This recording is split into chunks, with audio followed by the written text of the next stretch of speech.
So, Joe, I think that a lot of people wonder, they want to make money, but they wonder, what should I focus on? What should I meditate on? Or what should my affirmations be? Or what should my daily thoughts be? Because they have so much time in the day that they can fill their heads with something and they think, what can I do with that time? What can I think of to be constructive, to keep moving toward my financial goals? So, what do you do?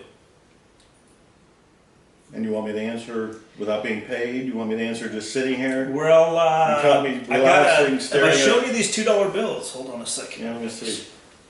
Need $2 bills. How many Get them you at the got? bank. 1, 2, 3, 4, 5, 6, Yeah, you don't 7, got enough 8, there. 9, 10, 11 times 2. That's 22.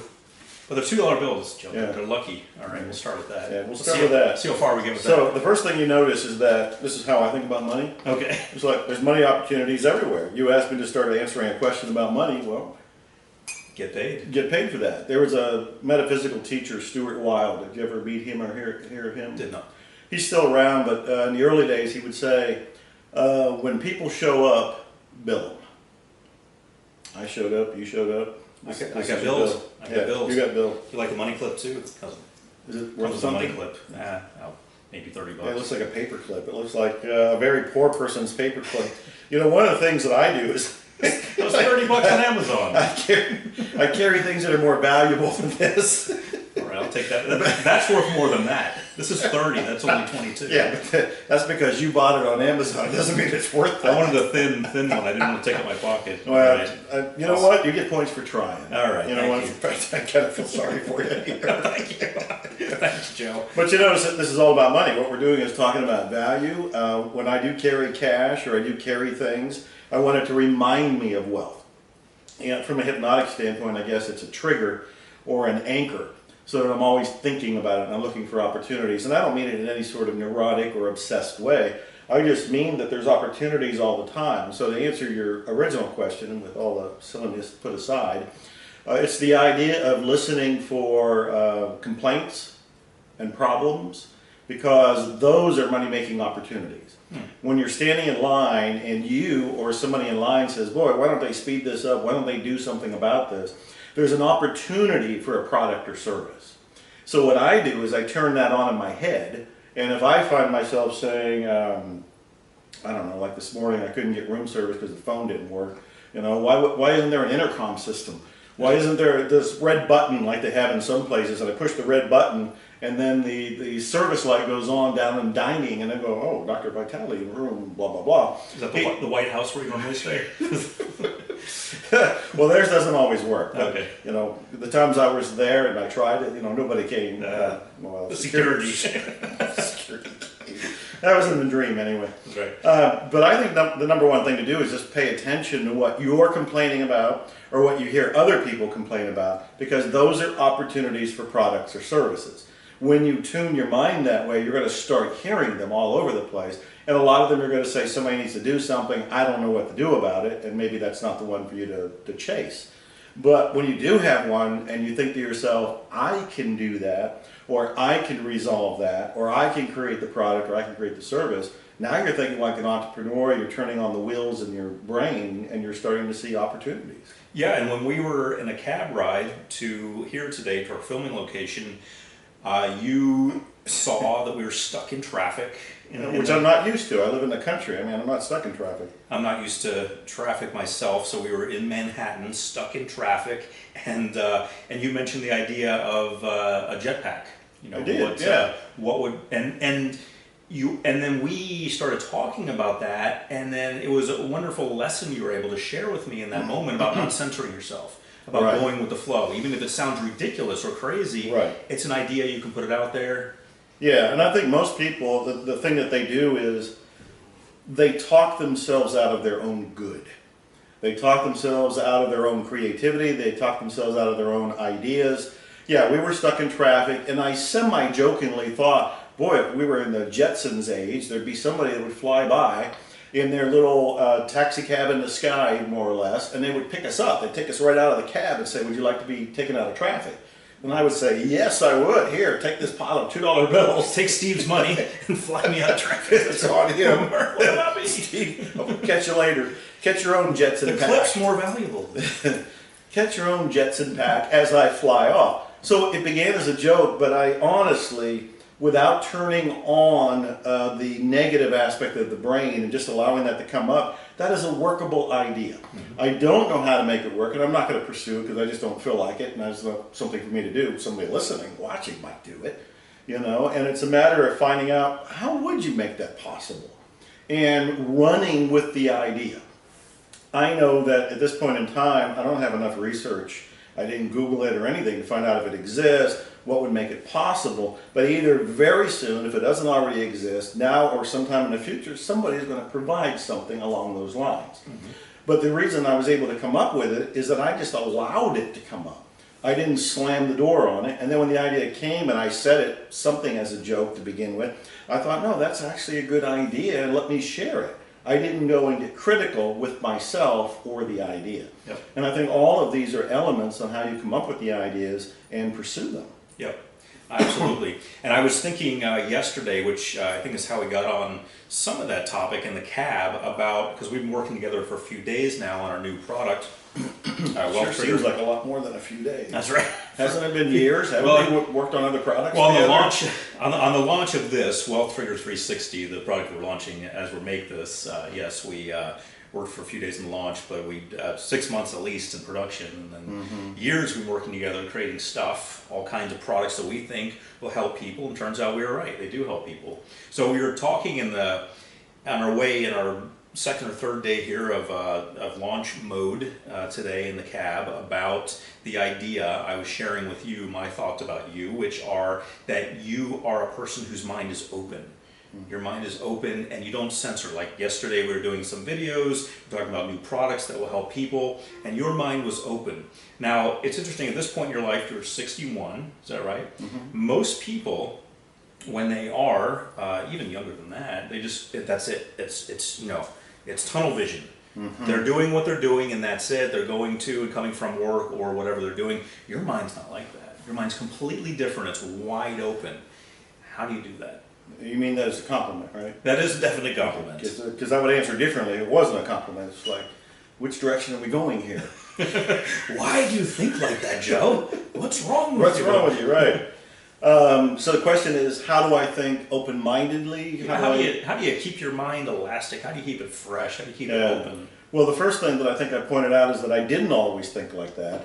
Because of the homeless years, poverty years, struggle years, desperate to try to get published, I wanted to be an author. I thought in a very singular, focused, blinders-on victim mentality. I didn't see opportunities. I didn't even see other ways that income could come to me. I remember one of the first times I had a coaching session with a guy I had met at a party who offered to give me coaching, and he didn't want to charge anything because he wanted me to really taste it, and he thought that, you know, I would make a difference, or he could make a difference in my life. And he was pointing out that money could come to me from a lot of different ways. It was like a big pie, and I was insisting that it only came to me through writing. It could only come here. And it took me forever to open up my brain to realize that it could come from other ways. We would play with ideas like, you know, you can win the lottery. Well, that's what a lot of people think. So that's one way to nudge your mind open a little bit. You can inherit it, which a lot of people think, you know, it's possible. That opens my mind a little bit. But it took a long time for me to start to realize that if I started to think like an entrepreneur will look around and go, wow, if I create this product, I create this service, open this franchise, whatever it happens to be, you create other ways for money to show up. It doesn't have to come from one way. So that kind of thing opened my brain. And then, as I was telling you, reading the stories and hearing the stories on audios of people like Jay Abraham and some of the marketing legends that are still around, I would listen to them and marvel at it and go, how are you thinking like that? How are you hearing and seeing opportunities that I'm not seeing? And I realized that the more I heard their stories, the stories were opening my mind. The part of my brain was just being opened up more by realizing what was possible. That virtually anything is possible. And that's where I'm coming from mentally. And then, of course, I wrote the book, and I was telling you about that earlier. There's a Customer Born Every Moment, the book on P.T. Barnum. And I was fascinated with Barnum. Most people think of him as the circus guy, but he was an entrepreneur, he was a politician, he was a speaker, he was a writer, he was a publicist, jack of all kinds of trades. Lived 80 years, and he was very, very active. but he saw things that other people weren't seeing. And one of the most memorable is when he met a little boy named Charlie Stratton, and he was told, Charlie is never going to be more than 3 feet tall. And everybody else looked at little Charlie and said, oh, that's so sad. P.T. Barnum looked at him and said, that is a superstar. He renamed him General Tom Thumb. And I marveled at that, thinking, how did Barnum see that fame and fortune? Because General Tom Thumb did become a multimillionaire back in the 1800s, lived to be 40-some years old, and had a degree of notoriety that most people just never can even imagine. But without Barnum, he would have died unknown, and everybody would have felt sorry for him. So by reading all these stories, hearing all of these stories, it got me to expand my thinking. And instead of looking at something and imagining that everybody else sees it the same way, I look at it and go, I wonder what else it could be. I wonder what else can be done here. We were talking earlier, again, somewhat kiddingly, about Brooklyn pizza. I've not had Brooklyn pizza, but I hear it's a legendary thing, and that there's Brooklyn pizza on every block. And then I said something about what is a Brooklyn pizza, and it's like, whatever you want it to be. And that led to, well, there could be a recipe book of nothing but Brooklyn pizzas. Nothing but that in there. Another version of this could be it's a directory of Brooklyn pizzas. And these days, of course, in the old days, it would be printed, and you can sell it as a book. These days, it can be an ebook, it can be online, it can even be free as a lead generator for the pizza places themselves. Maybe they pay to be in it. But this is my brain working. You know, we're taking something that other people first might not even think of, and then second, if they do start talking about, wow, there's a lot of Brooklyn pizza around here, that's as far as it goes.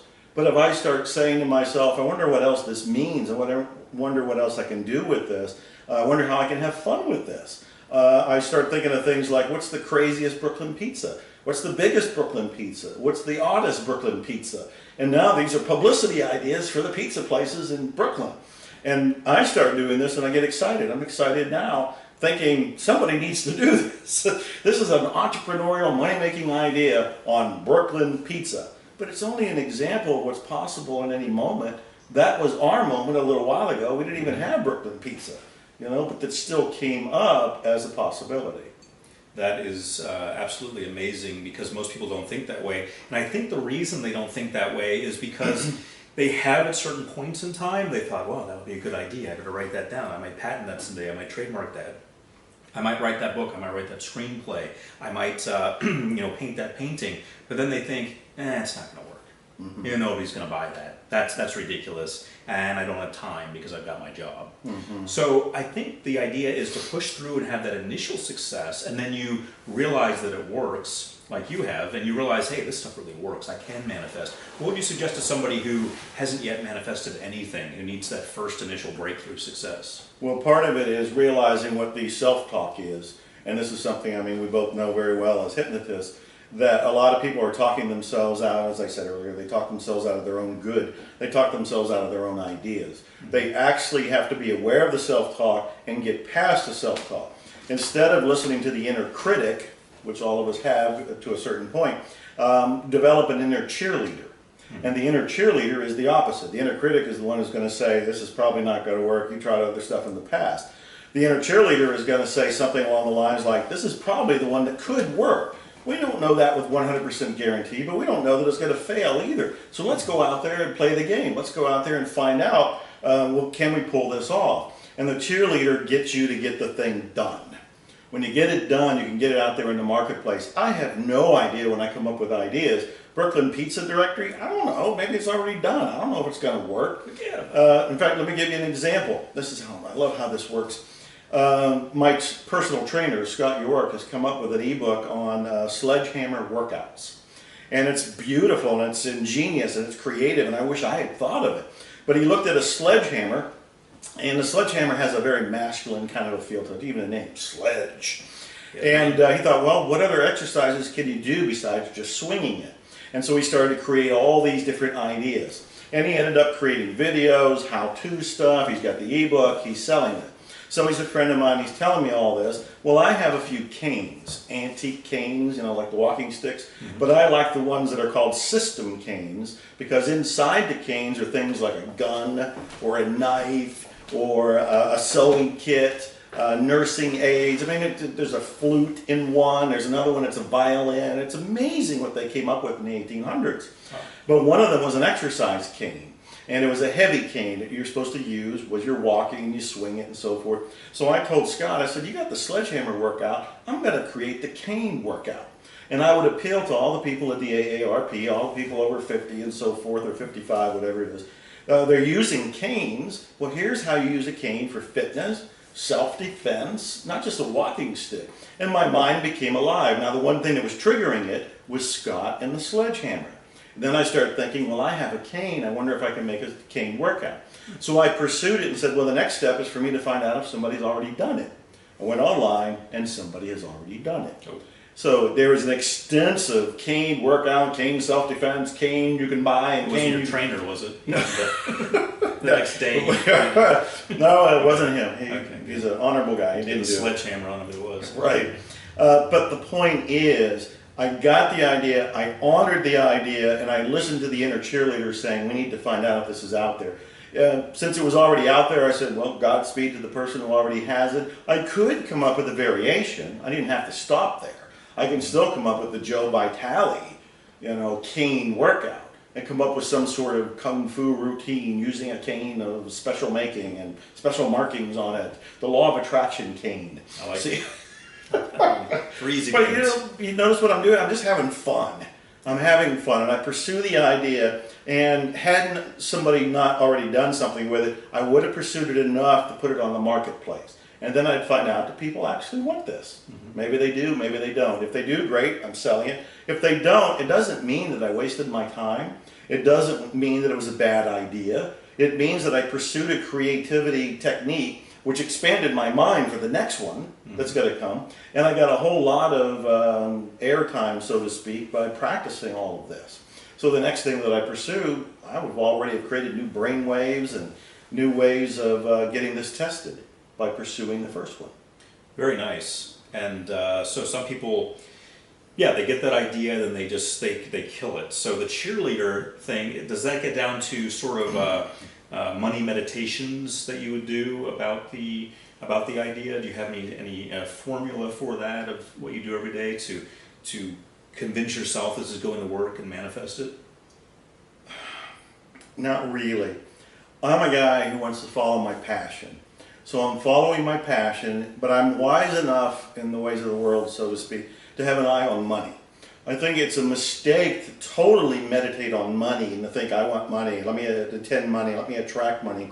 I think that's the wrong focus. I think the focus should be on how can you help people, how can you have fun, how can you express your passion in such a way that other people are ignited by your passion and want to join in the fire, in the dance. And as a result of that, they want to do business with you. So I have an eye on money, meaning there's enough of a business mentality to go, I'm going to create this cane workout. And I really love the idea, and I have a cane, and this sounds fun, but I want to do it as a self-indulgent little pastime.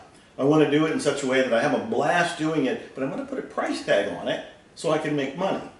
And my mindset is pretty much like Walt Disney, who said, I want to make money from my movies so I can make more movies. And I love the purity of that. I want to make money from my Brooklyn pizza book or whatever, or I want to make money from the cane workout so I can do more of these kind of things because they're a blast to do. So that would be the kind of meditation. It's more of a meditation on passion. It's more a meditation on doing what I love with the old Stuart Wilde thing. When they show up to see what you're doing that you love, bill them. Nice. So rather than a money meditation, you have a passion meditation, which I think a lot of people kind of miss the mark on that. I think they focus on their deficit. They don't have money they need to get from negative whatever, even to zero, and hopefully +1 and maybe beyond. But it's a negative striving that a lot of people have when they're first starting out, or when they're not believing themselves, they haven't had anything work out yet. So you're saying rather than focus on the financial aspect, follow your heart and see how you can monetize that. That's exactly what I'm saying. What do you think of that? Do you have a spin or? No, I think that's great. I mean, that's what I do. I mean, when I first got into hypnosis, people were wondering, hey, another? All right. Yeah. Wow. That's for agreeing with me. Okay, good. Yeah. And I agree. This is my accountant. Okay. I agree that it's good to agree with you, by the way. Joe. I don't know if I mentioned that. And Yeah, thank you. you're welcome. And I agree that that's your accountant. Right. Also, I want you to be aware of that. And he can be my accountant now too. And manage my my money. I'm now up to $6. Oh, there's another 30. I'm gonna throw that in the pot. Yeah, I'm not, that's a questionable 30, by the way. Yeah. It's supposed to be titanium, but I don't know. We better check this out. At any rate. No, anybody can say anything is titanium. Oh, okay. Yeah. Well, it's pure.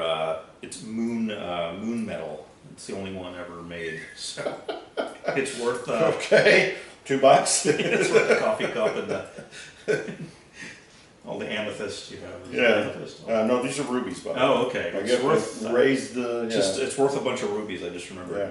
But I do agree with you about the. Thank God for that. Yes. Yes. I do agree with you that you have to follow your passion, you have to follow your heart, and if you want to make money, you have to be focused on that. When I first got into hypnosis, people were asking me, well, you know, what else do you do? What's your day job? And I still get that from time to time. Huh. Because they're not aware that you can make money as a hypnotist.